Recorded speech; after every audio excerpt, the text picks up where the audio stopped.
श्री स्वामी समर्थ. तुम्हा सर्वांचे स्वामी कृपा या चॅनलमध्ये स्वागत आहे. मी आज तुम्हाला एक अशी गोष्ट सांगणार आहे, ती अगदी साधी सोपी आहे, पण तिचा परिणाम खूप मोठा असतो आणि मोठा आहे. ज्या घरामध्ये देवांसमोर साखर किंवा नैवेद्य ठेवला जातो, तर त्या घरातील स्त्री पुरुषांनी नक्की कान उघडून ऐका. कारण ही छोटीशी सवय तुमच्या आयुष्यात मोठा बदल घडवू शकते. अनेक लोक रोज पूजा करतात, आरती करतात, पण नैवेद्य ठेवण्याची खरी पद्धत आणि त्याचं महत्त्व त्यांना माहीत नसतं आणि त्यामुळेच त्यांना अपेक्षित फळ असं मिळत नाही. आणि आपल्या हिंदू परंपरेमध्ये नैवेद्याला खूप मोठं स्थान दिलं आहे. कारण नैवेद्य म्हणजे फक्त देवाला अन्न अर्पण करणं नाही, तर आपल्या घरातील ऊर्जा शुद्ध करणं असतं आणि देवाशी एक नातं जोडणं असतं. तर आजच्या या व्हिडिओमध्ये मी तुम्हाला नैवेद्याचे मोठे फायदे खऱ्या अर्थाने सांगणार आहे आणि शेवटी एक प्रभावी मंत्र सांगणार आहे. त्यामुळे हा व्हिडिओ शेवटपर्यंत नक्की ऐका. तर सर्वात आधी समजून घ्या की साखर नैवेद्याचे महत्त्व काय आहे.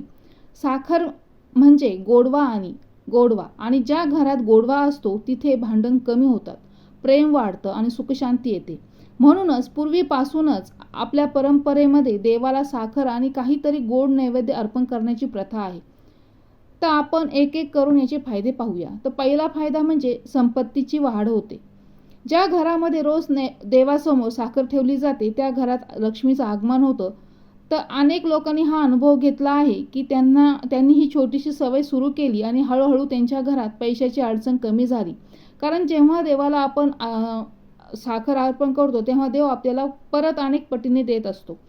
दुसरा फायदा म्हणजे घरातील नकारात्मक ऊर्जा नष्ट होते. साखर ही गोड असते आणि आपल्या घरातील वाईट ऊर्जा शोषून घेते.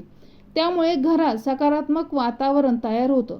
तुम्ही स्वतः अनुभव घ्या. ज्या दिवशी तुम्ही नैवेद्य ठेवता त्या दिवशी घरात शांतता जास्त जाणवते. तिसरा फायदा म्हणजे पती पत्नीमधील प्रेम वाढतं. अनेक घरात छोट्या छोट्या कारणावरून वाद होतात, पण जेव्हा देवासमोर साखर नैवेद्य ठेवला जातो, तेव्हा त्या नात्यात गोडवा येतो आणि राग कमी होतं. पण ह्या गोष्टी हळूहळू जर तुम्ही सातत्याने केलं तर त्या गोष्टी हळूहळू व्हायला लागतात आणि समजूत वाढते. चौथा फायदा म्हणजे आरोग्य चांगलं राहतं. जेव्हा घरात सकारात्मक ऊर्जा असते, तेव्हा त्याचा परिणाम आपल्या शरीरावरही होतो. आजार कमी होतात, मन प्रसन्न राहतं आणि शरीरात उत्साह येतो. पाचवा फायदा म्हणजे संतान सुख मिळतं. ज्या घरात लहान मुलं आहेत, त्या घरात नैवेद्य ठेवणं खूप फायदेशीर आहे. मुलांचं अभ्यासात मन लागतं, लक्ष लागतं, त्यांची बुद्धी वाढते आणि ते चांगल्या मार्गावर चालतात. सहावा फायदा म्हणजे मानसिक शांती. आजच्या धावपळीच्या जीवनात ताणतणाव खूप वाढला आहे, पण जेव्हा तुम्ही रोज काही मिनिटं देवासमोर बसून नैवेद्य अर्पण करता, तेव्हा मन शांत होतं, चिंता कमी होते आणि तुम्हाला सुरक्षितता जाणवते. सातवा फायदा म्हणजे व्यापारात यश मिळतं. जर तुमचं दुकान व्यवसाय असेल, तर तिथे देवासमोर थोडी साखर ठेवून प्रार्थना करा.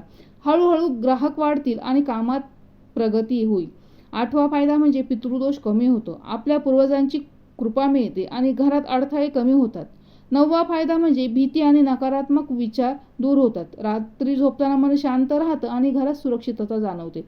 आणि 10वा आणि सर्वात महत्त्वाचा फायदा म्हणजे स्वामी समर्थांचा आशीर्वाद. ज्या घरात श्रद्धेने नैवेद्य ठेवला जातो, तिथे स्वामी समर्थांची कृपा कायम राहते आणि ते घर कधीही संकटात एकटं राहत नाही.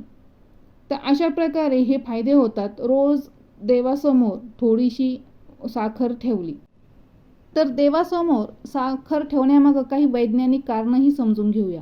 जेव्हा आपण देवासमोर नैवेद्य ठेवतो, तेव्हा आपण काही क्षण शांत बसतो, प्रार्थना करतो. यामुळे काय होतं, आपल्या मेंदूवर सकारात्मक परिणाम होतो, ताण कमी होतो आणि मन स्थिर होतं. साखर ही गोड असल्यामुळे ती आपल्या मनाला आनंदाची भावना देते. त्यामुळे घरात सकारात्मक वातावरण तयार होतं. आता मी तुम्हाला काही सोपे उपाय सांगते, जे तुम्ही लगेच सुरू करू शकता. पहिला उपाय आहे, रोज सकाळी आंघोळ करून स्वच्छ मनाने देवासमोर थोडी साखर किंवा गोड पदार्थ ठेवा. कमीत कमी 10 मिनिटे शांतपणे बसा. दुसरा उपाय आहे, प्रत्येक शुक्रवारी काय करायचं आहे, नैवेद्य ठेवायचं आहे. त्याच्यामध्ये म्हणजे लाडू, पेढे असं तुम्ही ठेवू शकता आणि स्वामी समर्थांची प्रार्थना करायची आहे. तिसरा उपाय म्हणजे पौर्णिमेच्या दिवशी दूध आणि साखर किंवा थोडीशी खीर करायची आहे आणि त्याचा नैवेद्य ठेवायचा आहे. ज्यामुळे काय होतं, घरात शांती आणि समृद्धी वाढते. चौथा उपाय आहे, घराच्या ईशान्य दिशेला देवघर ठेवा आणि तिथेच नैवेद्य अर्पण करा. पाचवा उपाय आहे, हा जो मंत्र आहे तो मंत्र 108 वेळेस म्हणायचा आहे. तो मंत्र कोणता आहे? श्री स्वामी समर्थाय नैवेद्यम समर्पयामी. हा मंत्र कमीत कमी 108 वेळेस तुम्हाला म्हणायचा आहे. तर म्हणजे सर्वात महत्त्वाची गोष्ट काय आहे माहिती आहे का? श्रद्धा आणि सातत्य. मी प्रत्येक व्हिडिओमध्ये सांगत असते, श्रद्धा आणि सातत्य पाहिजे. कोणतीही गोष्ट करणार तुम्ही, तुमची श्रद्धा पाहिजे देवावर, आणि ती गोष्ट करण्याचं सातत्य तुम्ही जर ठेवलं ना, तर फार लवकरात लवकर परिणाम दिसून येतो. किंवा एक दिवस करून सोडून दिलं ना, तर त्याचा फायदा मिळणार नाही. म्हणून तुम्ही सातत्याने आणि मनापासून हा जर उपाय केला तर नक्कीच तुमच्या आयुष्यात बदल दिसेल. आणि थोडंसं अजून जर समजून घ्यायचं असेल तर काय करायचं आहे, नैवेद्य ठेवताना कोणत्या चुका टाळायला हव्यात. तर अनेक लोक काय करतात, घाईघाईमध्ये नैवेद्य ठेवतात, पण त्यामध्ये काय होतं ना, मनामध्ये भावना नसते, फक्त देवाला ठेवायचं म्हणून पटकन ठेवतात आणि निघतात. तसं नाही करायचं आहे. तर देवाला वस्तू नाही तर आपल्याला देव आपली भावना बघत असतो. म्हणून तुम्ही नैवेद्य ठेवणार असेल तर मन शांत ठेवा. कोणताही राग मनात ठेवू नका, नकारात्मक विचार मनामध्ये ठेवू नका.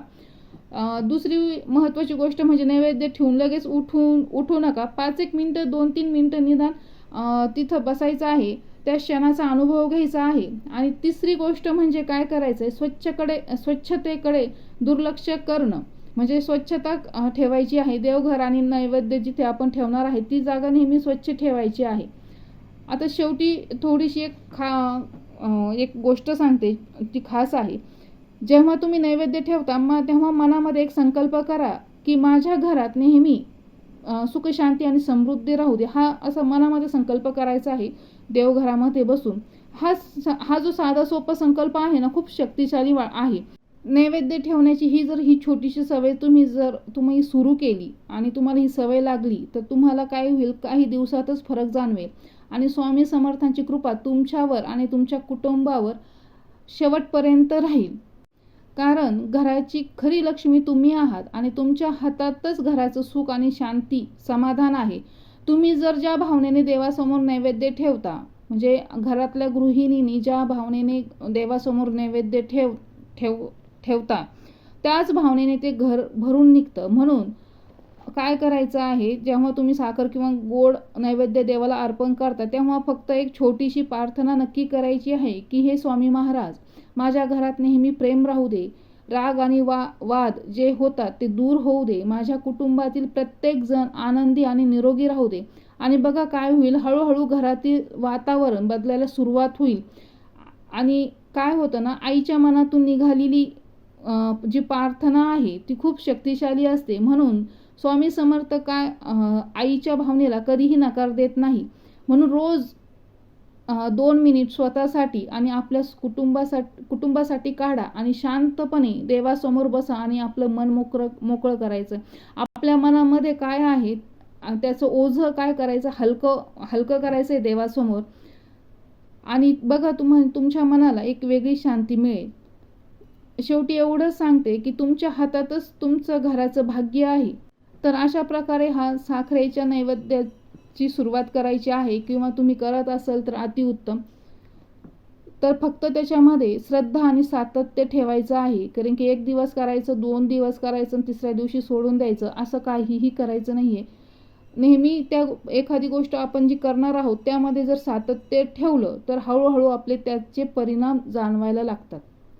तर अशा प्रकारची आजची ही माहिती आहे. जर आवडल्यास तुम्हाला कमेंट करून नक्की सांगा. आणि हा उपाय तुम्ही सुरू केला की नाही तर ते पण कमेंटमध्ये नक्की सांगा. तर पुन्हा भेटूया नवीन व्हिडिओमध्ये. आणि हा व्हिडिओ जास्तीत जास्त लोकांपर्यंत शेअर करा, एक कमेंट करा आणि स्वामी कृपा या चॅनलला सबस्क्राईब नक्की करा. तर पुन्हा भेटूया नवीन व्हिडिओमध्ये. तोपर्यंत श्री स्वामी समर्थ.